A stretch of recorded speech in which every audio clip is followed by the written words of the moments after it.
जय Hind. Future of India और आप सभी का स्वागत है। इस वीडियो में फ्रैंकलाइन इंडस्ट्रीज लिमिटेड कंपनी को डिस्कस करने जा रहे हैं। कृषि वस्तुओं का व्यापार करने वाली एक छोटी सी कंपनी है। यह कंपनी गेहूं, चावल, मक्का, सब्जियां और अन्य कृषि उत्पादों का कारोबार करती है।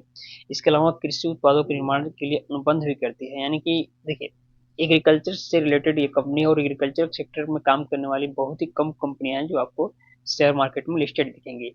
और हम सभी जानते हैं कि भारत की इकोनॉमी में एक मुख्य आय का स्रोत जो है वो एग्रीकल्चर से आता है। तो जाहिर सी बात है कि इस सेक्टर में जो काम करने वाली कंपनी है वो इम्पोर्टेंट हो जाती है हमारे पोर्टफोलियो में ऐड होने के लिहाज से, उसमें इन्वेस्टमेंट करने के लिहाज से।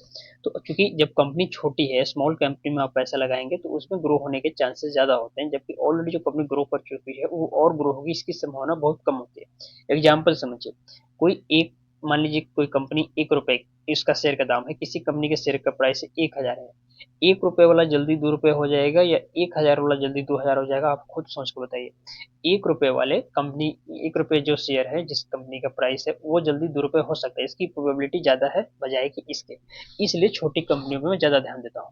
अब समझिए, Frank line industries limited work के हिसाब से काफी इंपॉर्टेंट है। इसमें लॉन्ग टर्म में तेजी आ सकती है और आएगी ही आएगी। दूसरी बात, जब फंडामेंटल डिस्कस करते हैं तो देखिए, तकरीबन 75 करोड़ के आसपास कंपनी का वैल्यूएशन अभी, और 100 करोड़ के आसपास लगभग पहुंचने वाला है। 100 करोड़ के आसपास आ जाएगा, इसके बाद ये कंपनी सेफ जोन में आ जाएगी, फिर कोई रिस्क नहीं रहेगा। रिस्क तो अभी भी नहीं है। रिटर्न ऑन इक्विटी यहाँ पे देखेंगे तकरीबन ट्रिपल डिजिट में है। ऐसा शायद ही आपको किसी अन्य पेनी स्टॉक में या छोटे स्टॉक्स में देखने को मिलता है। हालांकि सिर्फ फंडामेंटल्स में इतना ही चीजें नहीं देखते, और भी चीजों को देखनी होती है हमें। लेकिन उसके पहले, सबसे पहले चार्ट की बात करते हैं। चार्ट यानी कि कंपनी का टेक्निकल एनालिसिस क्या बोलता है। तो टेक्निकल एनालिसिस के माध्यम से स्पष्ट देखेंगे कि यहाँ पे कहीं ना कहीं प्राइस अभी भी अप ट्रेंड में ही आपको देखने को मिलेगा। प्राइस में डाउन ट्रेंड इसको नहीं कहेंगे, प्राइस अभी अप ट्रेंड में है। दिक्कत यह है कि स्टॉक का प्राइस अभी कंसोलिडेशन रेंज में फंसा हुआ है, 3 रुपए से लेकर 2.5 रुपए के बीच में। यहाँ पे आप देखेंगे तो प्राइस समय बिताते हुए नजर आ रहा है, यानी कि एक रेंज बाउंड में घूम रहा है अभी। और जब तक इस रेंज बाउंड में घूम रहा है, इससे बाहर नहीं निकलेगा, एक बड़ी तेजी आपको देखने को नहीं मिलेगी। अब रही बात कि इससे बाहर कब निकलेगा, जल्दी निकल जाएगा। कंपनी के क्वार्टर 3 के नंबर भी आने वाले हैं, आपको पता है दिसंबर क्वार्टर रिजल्ट आएगा, और उसके बाद इसमें एक बहुत बड़ी ब्रेकआउट देखने को मिलेगी। वैसे तो जब भी ये स्टॉक कोई कंसोलिडेशन में होता है, उससे बाहर निकलता है तो ब्रेकआउट ही होता है। और ब्रेकआउट होता है तो प्राइस तकरीबन प्रीवियस जो हाई है इसके करीब तक तो जरूर जाता है।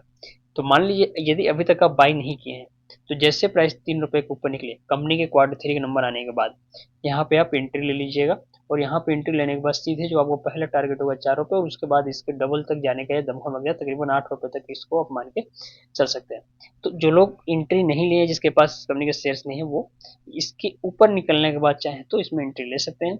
और वैसे लोग जिसके पास पहले से इस कंपनी के शेयर्स हैं, अगर एवरेजिंग करना चाहते हैं तो वह भी यहाँ पे एवरेजिंग कर सकते हैं जब इसके ऊपर प्राइस निकलेगा तब।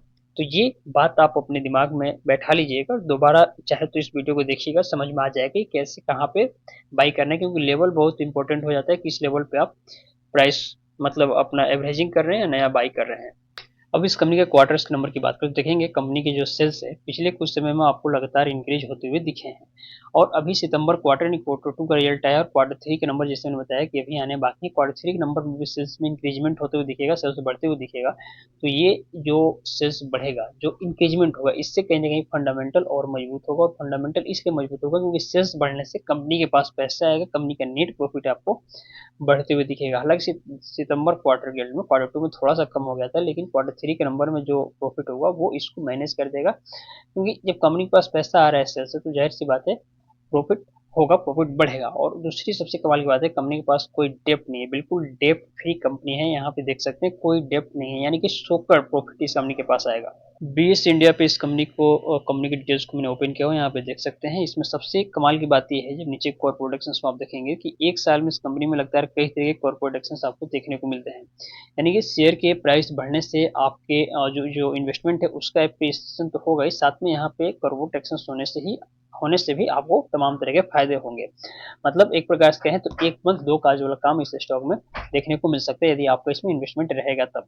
तो ओवरऑल बात यह है कि फ्रैंक लाइन इंडस्ट्रीज लिमिटेड जिस सेक्टर में काम करते हैं, सेक्टर काफी बढ़िया है और उस सेक्टर की ये ग्रोइंग कंपनी है। तो यदि सही समय पर आप इसमें इन्वेस्टमेंट कर दें तो आगे चल के आपका पैसा भी ग्रो होते हुए देखने को मिल सकता है।